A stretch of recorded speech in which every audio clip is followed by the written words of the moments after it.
yang terhormat Ibu Samsinar SPD SEMSIA KCA selaku dosen mata kuliah seminar akuntansi, dan perkenalkan, nama saya Nadila, mahasiswi angkatan 2019 dari Prodi Akuntansi S1 dengan NIM 19921490018.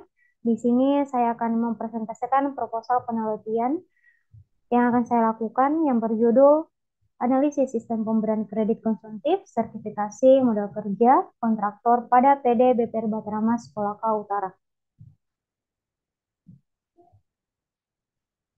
Adapun dosen pembimbing saya yaitu yang pertama Bapak Haji Abdul Rizal MSI selaku dosen pembimbing 1 dan Ibu Hajra Hamzah SE MSIAK selaku dosen pembimbing 2. Adapun pokok pembahasan yang akan saya bahas yaitu yang pertama pendahuluan, yang kedua tinjauan pustaka dan kerangka konseptual, dan yang ketiga metode penelitian. Nah, saya akan membahas pendahuluan bagian latar belakang terlebih dahulu. Perekonomian di Indonesia saat ini mulai berkembang pesat dan jumlah pelaku usaha semakin bertambah setiap tahunnya. Keuangan tidak dapat dipisahkan dari kegiatan perekonomian, dan lembaga keuangan memegang peran penting dalam menunjang perekonomian suatu negara. Dan secara umum, ada dua jenis lembaga keuangan, yaitu perbankan dan non-perbankan. Perbankan secara strategis penting bagi pemerataan pendapatan masyarakat, pembangunan, dan negara. Kredit yang mengacu pada kepercayaan yang diberikan oleh bank kepada masyarakat dikenal dengan istilah Bank Perkreditan Rakyat atau BPR. Nah, di dalam perbankan terdapat juga masalah tentang kredit, yaitu kredit macet atau kredit yang tidak dibayarkan tepat waktu. Nah, di dalam hal ini PD BPR Batarama Sekolaka Utara untuk menghindari masalah yang diinginkan di kemudian hari, PD BPR Batarama Sekolaka Utara berkewajiban sebagai kreditur untuk mengkaji secara mendalam calon debitur, baik internal dan eksternal. Nah, selanjutnya saya akan membahas rumusan masalah. Nah, adapun rumusan masalah dalam proposal penelitian saya yaitu bagaimana sistem pemberian kredit konsumtif, sertifikasi modal kerja dan kontraktor pada PD BPR Batarama Sekolaka Utara. Adapun tujuan penelitian dalam proposal penelitian saya yaitu untuk menganalisis bagaimana sistem pemberian kredit konsumtif, sertifikasi modal kerja dan kontraktor pada PD BPR Batarama Sekolaka Utara. Selanjutnya ada manfaat penelitian. Di dalam manfaat penelitian terdapat dua, yaitu yang pertama manfaat praktis. Manfaat praktis bagi PD BPR Batarama Sekolaka Utara, penelitian ini diharapkan dapat memberikan kontribusi informasi mengenai permasalahan yang muncul pada sistem pemberian kredit konsumtif, sertifikasi modal kerja dan kontraktor. Yang kedua, bagi pihak universitas. Peneliti berharap penelitian ini akan membawa pada pengetahuan dan pemahaman yang lebih baik, terutama penerapan teori, dan lebih banyak bimbingan untuk membantu pertimbangan serupa di masa yang akan datang. Kemudian, bagi peneliti berharap penelitian ini dapat menjadi cara untuk meningkatkan ilmu pengetahuan dan pemahaman mengenai sistem pemberian kredit konsumtif, sertifikasi modal kerja, dan kontraktor bagi peneliti. Kemudian yang kedua, manfaat teoritis. Pada penelitian selanjutnya yang sejenis, diharapkan hasil penelitian ini dapat dijadikan sebagai acuan atau referensi. Selanjutnya saya akan masuk pada pembahasan yang kedua, yaitu tinjauan pustaka dan kerangka konseptual. Yang pertama, saya akan membahas tinjauan pustaka pada sistem. Ada pula definisi dari sistem, yaitu menurut Ranata Risa dan Moore pada tahun 2003, sistem adalah suatu jaringan prosedur yang dibuat sebagaimana hingga menurut pola yang terpadu untuk melaksanakan kegiatan operasional perusahaan. Dan menurut Mulyadi pada tahun 2001, suatu sistem pada dasarnya adalah sekelompok unsur yang erat berhubungan satu dengan yang lainnya, yang berfungsi bersama-sama untuk mencapai tujuan tertentu. Berdasarkan penjelasan yang telah saya jelaskan, maka dapat disimpulkan sistem adalah serangkaian dua atau lebih komponen yang berhubungan erat dan berfungsi secara bersamaan demi mencapai target tertentu. Nah, kemudian saya akan membahas karakteristik sistem. Menurut Al-Bahra bin Lasmudin pada tahun 2005, suatu sistem mempunyai karakteristik atau sifat-sifat tertentu, yaitu ada 8. Yang pertama, komponen sistem. Yang kedua, batasan sistem. Yang ketiga, lingkungan luar sistem. Yang keempat, penghubung sistem. Yang kelima, masukan sistem. Yang keenam, keluaran sistem. Yang ketujuh, pengulangan sistem. Dan yang terakhir, sasaran sistem. Nah, yang kedua, saya akan membahas bank, di mana definisi dari bank adalah badan usaha yang menghimpun dana dari masyarakat dalam bentuk simpanan dan menyalurkannya kembali kepada masyarakat dalam bentuk kredit atau bentuk-bentuk lainnya dalam rangka meningkatkan taraf hidup rakyat banyak, sebagaimana menurut Undang-Undang Republik Indonesia Nomor 10 Tahun 1998 tentang perbankan. Ada pula pengertian perbankan menurut Kasmir pada tahun 2012, yaitu bank adalah lembaga keuangan yang berkegiatan utamanya adalah menghimpun dana dari masyarakat serta memberikan jasa bank lainnya. Nah, berdasarkan penjelasan yang saya jelaskan, dapat disimpulkan bahwa bank adalah bisnis yang berada di industri keuangan. Dan bagian terpenting dari perbankan adalah funding atau mendapatkan uang dari masyarakat secara keseluruhan. Nah, selanjutnya saya akan membahas jenis-jenis bank. Dan menurut Kasmir pada tahun 2017, bank dibagi menjadi beberapa kategori, yaitu yang pertama, dilihat dari segi fungsinya. Menurut Undang-Undang Republik Indonesia Nomor 10 Tahun 1998, bank berdasarkan fungsinya meliputi dua jenis, yaitu yang pertama bank umum dan yang kedua bank perkreditan rakyat atau BPR. Yang kedua, dilihat dari aspek kepemilikannya ada 5. Yang pertama, bank milik pemerintah. Yang kedua, bank milik swasta nasional. Yang ketiga, bank milik koperasi. Yang keempat, bank milik asing. Dan yang kelima, bank milik campuran. Nah, yang ketiga dilihat dari segi status. Ada 2. Yang pertama, bank devisa. Dan yang kedua, bank non-devisa. Dan yang keempat, dilihat dari segi cara menentukan harga, yaitu yang pertama, bank yang berdasarkan prinsip konvensional. Dan yang kedua, bank yang berdasarkan prinsip syariah. Selanjutnya, saya akan membahas tentang kredit, di mana definisi dari kredit, menurut Marianto, pada tahun 2011, kata kredit berasal dari credo, artinya percaya, pemberian kredit kepada debitur berdasarkan atas kepercayaan. Dan menurut Undang-Undang Nomor 10 Tahun 1998,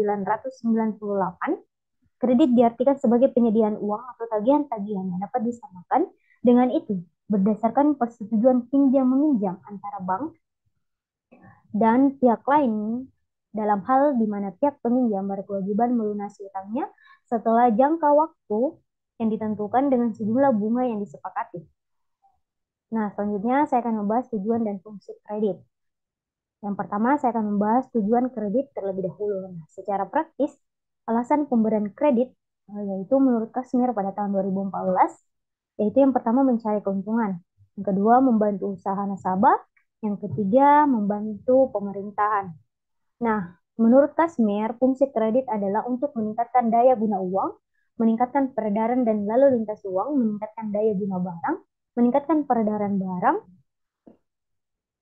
sebagai alat stabilisasi ekonomi, meningkatkan kegairahan berusaha, meningkatkan pemberdayaan pendapatan, dan untuk meningkatkan hubungan internasional. Nah, selanjutnya saya akan membahas macam-macam kredit. Itu yang pertama dari segi jangka waktu. Dilihat dari segi jangka waktunya terdapat 3 macam kredit, yaitu kredit jangka pendek, kredit jangka menengah, dan kredit jangka panjang. Selanjutnya dari segi kegunaan. Kredit dapat dibagi menjadi beberapa kategori tergantung pada bagaimana digunakan atau dirujuk, seperti berikut yang akan saya sebutkan. Yang pertama, kredit investasi. Yang kedua, kredit profesi. Nah, yang selanjutnya dari segi pemakaian. Kredit dapat dibagi menjadi 2 kategori berdasarkan pemakaiannya, yaitu kredit konsumtif dan kredit produktif. Nah, yang keempat dari segi sektor yang dibiayai. Dari segi sektor yang dibiayai oleh bank, terdapat beberapa jenis pinjaman atau kredit yang dapat digunakan nasabah selain yang telah disebutkan sebelumnya. Yang pertama, kredit perdagangan. Yang kedua, kredit pemborongan. Yang ketiga, kredit pertanian. Yang keempat, kredit peternakan. Yang kelima, kredit perhotelan. Yang keenam, kredit percetakan. Yang ketujuh, kredit pengangkutan. Dan yang terakhir, kredit perindustrian. Nah, selanjutnya saya akan membahas kredit konsumtif, di mana definisi dari kredit konsumtif menurut Ismail menyatakan bahwa kredit konsumtif merupakan kredit yang diberikan kepada nasabah untuk membeli barang dan jasa untuk keperluan pribadi dan tidak untuk digunakan keperluan usaha. Kredit konsumtif menurut Firdaus dan Arianti pada tahun 2011, kredit konsumtif yaitu kredit yang digunakan untuk membiayai pembelian barang-barang atau jasa yang dapat memberi kepuasan langsung terhadap kebutuhan nasabah. Dari pendapat yang telah saya jelaskan, dapat disimpulkan bahwa kredit konsumtif diberikan kepada konsumen untuk memenuhi kegiatan konsumsinya. Kemudian saya akan membahas kredit sertifikasi. Nah, kredit sertifikasi merupakan kredit yang diperuntukkan hanya untuk guru yang memiliki tunjangan sertifikasi. Selanjutnya, saya akan membahas kredit modal kerja, di mana definisi dari kredit modal kerja yaitu menurut Suyanto pada tahun 2003, kredit modal kerja adalah kredit berjangka waktu pendek yang diberikan oleh suatu bank kepada perusahaan untuk membiayai kebutuhan modal kerja perusahaan sehingga dapat berjalan dengan lancar.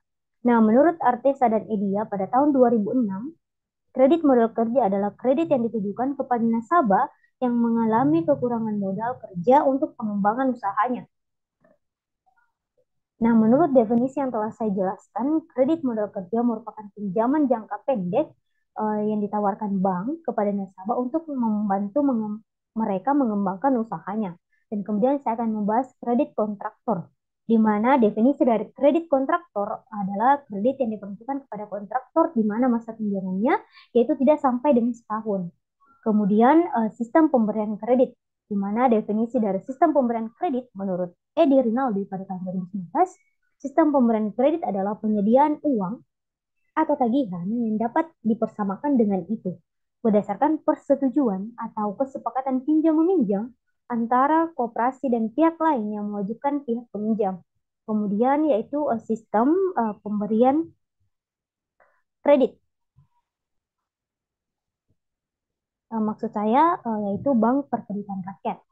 Nah, Bank Perkreditan Rakyat atau BPR adalah bank yang melaksanakan kegiatan usahanya secara konvensional atau berdasarkan prinsip syariah yang dalam kegiatannya tidak memberikan jasa dalam lalu lintas pembayaran menurut Undang-Undang Nomor 10 Tahun 1998 Pasal 1 Ayat 4. Nah, selanjutnya yaitu penelitian yang terdahulu, yaitu yang pertama dari Miriam Novayanti M pada tahun 2021, yaitu dengan judul Sistem Pemberian Kredit pada Koperasi Simpan Pinjam di Parjaya, Kabupaten Goa. Dengan hasil penelitian menunjukkan bahwa sistem pemberian kredit pada Koperasi Simpan Pinjam di Parjaya, Kabupaten Goa telah sesuai dengan teori yang dikemukakan oleh Kasmir pada tahun 2014, namun ada satu yang berbeda yaitu realisasi kredit. Nah, yang kedua, penelitian dari Fausia Nur Fadila pada tahun 2018 dengan judul Prosedur Pemberian Kredit untuk Golongan Berpenghasilan Tetap pada PT Bank Rakyat Indonesia, Persero, TBK Cabang Sumba Opu Makassar. Dengan hasil penelitian menunjukkan bahwa proses pemberian kredit untuk golongan berpenghasilan tetap sudah berjalan dengan ketentuan prosedur bank yang berlaku. Namun hambatan di dalam proses ini adalah lambatnya nasabah melengkapi data. Kemudian yang ketiga, penelitian dari Neva Prasilia Kantika pada tahun 2021 dengan judul Prosedur Pemberian Kredit bagi PNS pada Koperasi Kartika Topografi. Dengan hasil penelitian menunjukkan bahwa proses pemberian kredit bagi PNS pada Koperasi Kartika Hasanuddin Topografi sudah baik dan prosedur yang pindah ke situ Sari jangko di sini ya. Yang ketiga, penelitian dari Neva Prasilia Kantika pada tahun 2021 dengan judul Prosedur Pemberian Kredit bagi PNS pada Koperasi Kartika Topografi. Dengan hasil penelitian menunjukkan bahwa proses pemberian kredit bagi PNS pada Koperasi Kartika Hasanuddin Topografi sudah baik dan prosedur yang diterapkan juga sudah efektif. Selanjutnya yaitu kerangka konseptual. Suatu perusahaan yang bergerak di sektor perbankan seperti PD BPR Bahtera Mas Kolaka Utara memiliki peran sebagai lembaga perantara, di mana PD BPR Bahtera Mas Kolaka Utara memberikan dana kepada masyarakat atau pihak lain dengan berbagai cara. Salah satunya adalah pinjaman, di mana PD BPR Bahtera Mas Kolaka Utara memberikan kredit mulai dari kredit konsumtif, kredit sertifikasi, kredit modal kerja, dan kredit kontraktor. Adapun skema kerangka konseptual yang dapat dilihat pada slide yang saya tampilkan untuk jelasnya. Selanjutnya yaitu saya akan membahas pembahasan yang ketiga yaitu metode penelitian. Nah, terlebih dahulu saya akan membahas variabel penelitian. Variabel penelitian merupakan segala sesuatu yang peneliti pilih untuk diselidiki untuk mengumpulkan data. Nah, sistem pemberian kredit konsumtif, sertifikasi, modal kerja, dan kontraktor pada PDB Batara Sumatera Utara merupakan variabel di dalam penelitian ini. Nah, selanjutnya yaitu desain penelitian. Rencana penelitian yang akan dijadikan pedoman mengenai proses penelitian disebut dengan desain penelitian. Penelitian dapat berjalan dengan lancar dan sistematis melalui dengan adanya desain penelitian. Penelitian yang akan dilakukan di PD BP Batara Sumatera Utara adalah tujuan dari penelitian ini untuk memberikan informasi yang akan dibutuhkan dan penelitian deskriptif yang akan digunakan sebagai metode penelitian. Dan menurut Sugiono pada tahun 2009, deskriptif kualitatif yaitu prosedur penelitian yang menggunakan data deskriptif berupa kata-kata tertulis atau tulisan dari orang-orang dan pelaku yang dapat diamati. Penelitian ini akan menggunakan wawancara dan dokumentasi untuk mengumpulkan data. Setelah itu, pendekatan yang telah ditentukan digunakan untuk menganalisis data yang diperlukan. Uh, untuk memperjelas pernyataan yang saya jelaskan tadi, maka dapat dilihat di slide skema desain penelitian. Nasional dan pengukuran variabel uh, sesuai dengan judul yang saya angkat, analisis sistem pemberian kredit konsumtif, sertifikasi, modal kerja dan kontraktor pada PDB Batara Sumatera Utara, maka terdapat 5 variabel di dalam penelitian saya, yaitu sistem pemberian kredit, kredit konsumtif, kredit sertifikasi, kredit modal kerja, dan kredit kontraktor. Dalam penelitian ini akan digunakan metode perbandingan atau komparasi untuk mengukur variabel dengan membandingkan sistem penyaluran kredit atau sistem pemberian kredit pada PDB Batara Sumatera Utara dengan teori yang ada. Nah, analisis deskriptif digunakan untuk menguji data yang dibandingkan dan data yang diperoleh akan dideskripsikan secara deskriptif dan penjelasan ini adalah sistem pemberian kredit PDB Batara Sumatera Utara. Kemudian populasi dan sampel. Semua data yang berkaitan dengan sistem perkreditan pada PDB Batara Kolaka Utara menjadi populasi penelitian ini dan sampel penelitian ini berisi dari data sistem perkreditan untuk tahun buku 2019 sampai dengan 2021. Selanjutnya teknik pengumpulan data, yaitu di dalam proposal penelitian saya akan menggunakan teknik pengumpulan datanya yaitu wawancara dan dokumentasi, di mana wawancara yaitu proses tanya jawab dilakukan oleh pewawancara dengan bahan untuk memperoleh informasi dan sumber data yang diperlukan untuk melakukan wawancara. Dan dokumentasi yaitu proses pengumpulan bahan tertulis yang berupa bukti dan dokumen pendukung penelitian yang diperoleh dari PD BPR Batara Kolaka Utara untuk tujuan pengumpulan data. Nah, yang terakhir teknik analisis data. Menurut Sugiono pada tahun 2014, metode analisis deskriptif adalah statistik yang digunakan untuk menganalisis data dengan cara mendeskripsikan atau menggambarkan data yang telah terkumpul sebagaimana adanya tanpa bermaksud membuat kesimpulan yang berlaku untuk umum atau generalisasi. Suatu kesimpulan akan diperoleh seolah data diolah. Untuk mencapai tujuan penelitian akan digunakan analisis, yaitu yang pertama pengumpulan data, yang kedua yaitu penarikan kesimpulan. Sekian pemaparan apa mau aku bilang sih? Sekian presentasi saya. Sekian presentasi proposal penelitian. Presentasi? Mohon dimaafkan. Sekian presentasi proposal penelitian saya. Kurang dan lebihnya mohon dimaafkan. Wassalamualaikum warahmatullahi wabarakatuh.